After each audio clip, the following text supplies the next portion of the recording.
సేవాంగత్వేన దర్భాలు సేవ మవతారగా.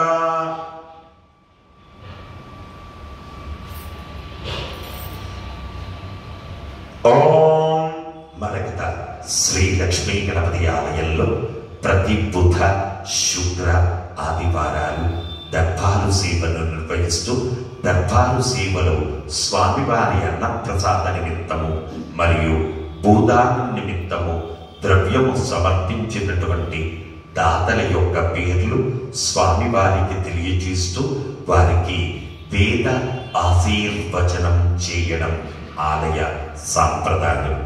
కాశ్యపచ గోత్రం సీతం రాజు జైమిని కుమార్ 1116 రూపాయలు స్వామివారి అన్నప్రసాద నిమిత్తం సమర్పించారు. బైరెడ్డి గోత్రం కీర్తిశేషులు సుభద్రారెడ్డి గారి జ్ఞాపకార్థం పామడి గారు 501 రూపాయలు స్వామివారి అన్నప్రసాద నిమిత్తం సమర్పించారు. అక్షంతల గోత్రం రితికా గారు పుట్టినరోజు సందర్భంగా 1020 రూపాయలు స్వామివారి అన్నప్రసాద నిమిత్తం సమర్పించారు. భారద్వాస గోత్రం వెంకట మౌనిక శ్రీనివాస్ రామతేజ 1000 రూపాయలు స్వామివారి అన్నప్రసాద నిమిత్తం సమర్పించారు. గౌతమ ఋషి గోత్రం నాగేందర్ గారు 1000 రూపాయలు స్వామివారి అన్నప్రసాద నిమిత్తం సమర్పించారు. నడికట్ల గోత్రం సత్యపాల్ రెడ్డి, ఇందిరా, సాయి లలిత రెడ్డి, సాయి అన్విత్ రెడ్డి 520 రూపాయలు స్వామివారి అన్నప్రసాద నిమిత్తం సమర్పించారు. కాశ్యపజ గోత్రం రాఘవ, గాయత్రి, శ్రీకర్, ప్రణవ్ 500 రూపాయలు సమర్పించారు. సహస్రనామ బహు బ్రహ్మర్షి గోత్రం కె రవికృష్ణ త్రిపుర 555 రూపాయలు స్వామివారి అన్నప్రసాద నిమిత్తం సమర్పించారు. కౌండిన్య గోత్రం మనీష్ శర్మన్ 501 రూపాయలు స్వామివారి అన్నప్రసాద నిమిత్తం సమర్పించారు. భారద్వాస గోత్రం కీర్తిశేషులు తాడువాయి అనంతయ్య గారి జ్ఞాపకార్థం వారి కుమారుడు వెంకట నరసింహారావు గారు 501 రూపాయలు సమర్పించారు. ధనుంజయ గోత్రం డి మూర్తి రాజు, కృష్ణవేణి, రోహిణి, నాగశ్రీ, పూర్ణచంద్ర వినయ్ వర్మ 500 రూపాయలు సమర్పించారు. మృదునోళ్ల గోత్రం శారద, సాయి ప్రభు, సాయి దీపిక, ముకుంద్, ప్రతీక్, వర్ధిని 511 రూపాయలు స్వామివారి అన్నప్రసాద నిమిత్తం సమర్పించారు. లింగారి గోత్రం అనిల్ కుమార్, భవానీ, సాయి ప్రణవ్, రాజ్విక 2001 రూపాయలు స్వామివారి అన్నప్రసాద నిమిత్తము సమర్పించారు. అలాగే స్వామివారి భూదానం నిమిత్తము ద్రవ్యము సమర్పించినటువంటి దాతల యొక్క పేర్లు భారద్వాస గోత్రం నిఖిల్, స్నేహ 510 రూపాయలు భూదాన నిమిత్తం సమర్పించారు. అక్షంతల గోత్రం ఏ శ్రీనివాస్, భాగ్యలక్ష్మి, నిషిత్, రితిక 501 రూపాయలు స్వామివారి భూదాన నిమిత్తం సమర్పించారు. మార్కండేయ గోత్రం కృష్ణమోహన్, దేవి సుజాత 116 రూపాయలు స్వామివారి భూదాన నిమిత్తం సమర్పించారు. భగవద్భాంతవులారా, భూదానం యొక్క విశిష్టత మీకందరికి కూడా తెలిసినటువంటిది. ఎన్ని దానాల్లోకెల్లా భూదానం చేయడం వలన మానవుడు అత్యధికంగా సర్వ సుఖాలు అనుభవిస్తూ పరంలో మోక్ష ప్రాప్తిని పొందుతాడు. కేవలం 111 రూపాయలు తక్కువ కాకుండా మీ ఇంట్లో ఎంతమంది ఉంటే అంతమంది వ్యక్తులు భూదానంలో పాల్గొనడం వలన జన్మ రాహిత్యాన్ని పొందుతారు. మనం వచ్చేటప్పుడు ఏమీ తీసుకొని రాలేదు, వెళ్ళేటప్పుడు ఏ ఒక్కటి కూడా మన వెనకంబడి రాదు, మన వెనకంబడి పంపరు. నువ్వు ఎంత సంపాదించు, ఎంత ఏమిచ్చి, మన వెనకంబడి వచ్చేటటువంటివి రెండే రెండు. హుతంచ దత్తంచ తథైవ తిష్టతి. హుతంచ హోమం చేసిన పదార్థం, దత్తంచ దానం చేసిన పదార్థం. ఈ రెండు మాత్రమే మన వెనకబడి వస్తాయి. కాబట్టి భగవద్బాంధవులారా, జన్మ రాహిత్యం చేసుకునే ప్రయత్నం చేయండి. మానవ జన్మ తిరిగి వస్తుంది అనే గ్యారంటీ లేదు. కొన్ని వేల కోట్ల జన్మల పుణ్యబలం వల్ల మానవ జన్మ వస్తుంది. అలా వచ్చినటువంటి మానవ జన్మను సార్థకత చేసుకునే ప్రయత్నం చేద్దాం. ఏ భూమినైతే మీరు ఆలయానికి దానం చేస్తున్నారో ఆ భూమిలో చేసే ప్రతి పూజా ఫలం మీ వంశానికి మొత్తం దక్కుతుంది. ఇటు 7 తరాలు అటు 7 తరాలు మోక్ష ప్రాప్తిని పొందుతాయి. అవకాశం ఉంటే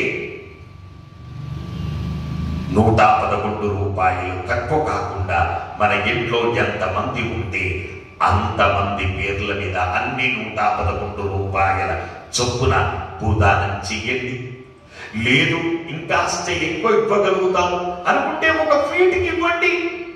1 ఫీటుకు 11,116 రూపాయలు. లేదు ఇంకాస్త ఎక్కువ ఇద్దామనుకున్నాం, ఇవ్వండి. 1 గజానికి ఇవ్వండి. 1 గజానికి 1,21,116 రూపాయలు. ఎవరైతే గజానికి ఇస్తారో వాళ్ళే ఈ టెంపుల్ మెంబర్స్, వాళ్ళే ట్రస్టీస్. ఎవరైతే 1 గజానికి ఇస్తారో వాళ్ళ పేరు సువర్ణాక్షరాల చేత శిలాఫలకం మీద చెక్కించబడుతుంది. ఎవరైతే 1 గజానికి ఇస్తారో వాళ్లకు ఇన్స్టాల్మెంట్ బేస్ లో కూడా ఇన్వాల్వ్ కావచ్చు. ఎవరైతే 1 గజానికి ఇస్తారో వాళ్ళ పెళ్లి రోజు, వాళ్ళ 2 పుట్టిన రోజులు ఆలయ ఖర్చులతోనే వాళ్లను పిలిపించి విశేషంగా వాళ్లను హోమాల మీద కూర్చోబెట్టి ప్రతి పెళ్లి రోజున ప్రతి 2 పుట్టిన రోజున ఆ దంపతులను పిలిపించి విశేషంగా ఆయుష్య హోమాదులు జరిపిస్తారు. మన మానవ జన్మ రాహిత్యం కావడమే ప్రధానం, మిగతా ఏది కూడా ప్రధానం కాదు. భగవద్బాంధవులారా, మనకంటే ముందు ఉన్నటువంటి వాళ్ళు మనకు బాగా తెలుసు. ఏవి తీసుకొని వెళ్ళలేదు, మనం ఏవి తీసుకొని వెళ్ళం. ఈ ఐక్షిక మాయలో పడిపోతాం. ఈ ఐక్షిక మాయలో పడిపోయి నా నా నా నా ఎంతసేపు నా భార్య, నా భర్త, నా బిడ్డ, నా కొడుకు, నా నా నా నా నా నా ఇదంతా ఒట్టినా. కొన్ని విషయాలు చెప్పినందుకు మాత్రమే ఉంటాయి, ఆచరణ కష్ట సాధ్యం.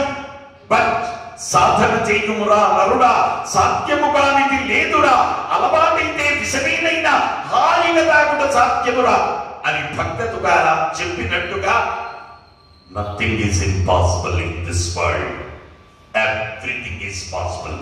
Only thing is here, you have to try proper way. Damn sure you will achieve your goal at any cost, at any time. కాబట్టి అందరూ కూడా జన్మ రాహిత్యాన్ని పొందే ప్రయత్నం చేయండి. వేరే ఏ జన్మ వచ్చినా జన్మ రాహిత్యం అయ్యే అవకాశం ఉండదు, మానవ జన్మలో మాత్రమే సాధ్యము. కాబట్టి మనందరికీ కొన్ని వేల కోట్ల జన్మల పుణ్యఫలం వల్ల ఈ మానవ జన్మ వచ్చింది. ఈ మానవ జన్మను మనమందరం సార్థకత చేసుకునే ప్రయత్నం చేద్దాం. శుభమస్తు. ఓం బ్రహ్మాయురాయుర్భవ ఆయురాయుర్భవ इमे श्रिये पद्महस्ते सुगन्धे वक्षस्थलैः पुण्यसुजायमाने प्रमोदमाने रविमन्यमाने पुत्रैः पौत्रैः श्रियवर्धताम् नमो नमो भवते ज्ञायमानोन्नाम् केतुरससा मेघ्यग्रे भागं देवेभ्यो विददात्यायं चन्द्रमा स्थिरति दीर्घमायुः शतमानं भवते शताय पुरुषः शतेन्द्रिय आयुष्येवेन्द्रिये प्रतिष्ठति यजमानस्य मरकत श्री लक्ष्मी गणपति संपूर्ण अनुग्रह कटाक्ष सिद्धि द्वारा मानव जन्म साफल्यता सिद्धिरस्तु। जय मरकत श्री लक्ष्मी गणेश, जय मरकत श्री लक्ष्मी गणेश, जय मरकत श्री लक्ष्मी गणेश। ముఖ్య గమనిక, రేపు ఆదివారం, వచ్చే ఆదివారం గురు పౌర్ణిమ సందర్భంగా స్వామివారికి విశేషంగా 3000 కొబ్బరి బోండాల చేత విశేషంగా స్వామివారికి అభిషేకం జరుగుతుంది. కాబట్టి భక్తులందరూ కూడా ఈ కార్యక్రమంలో పాల్గొనండి. అలాగే సేవకు రాదలుచుకున్న భక్తులు కూడా చక్కగా వచ్చి ఆ కొబ్బరి బోండాలను తీసుకొని వచ్చి స్వామివారి అభిషేకంలో అందరూ కూడా ఒక సీరియల్ ఆర్డర్లో పాల్గొనవలసిందిగా ప్రార్థిస్తున్నాము. శుభమస్తు. పునర్దర్శన ప్రాప్తిరస్తు.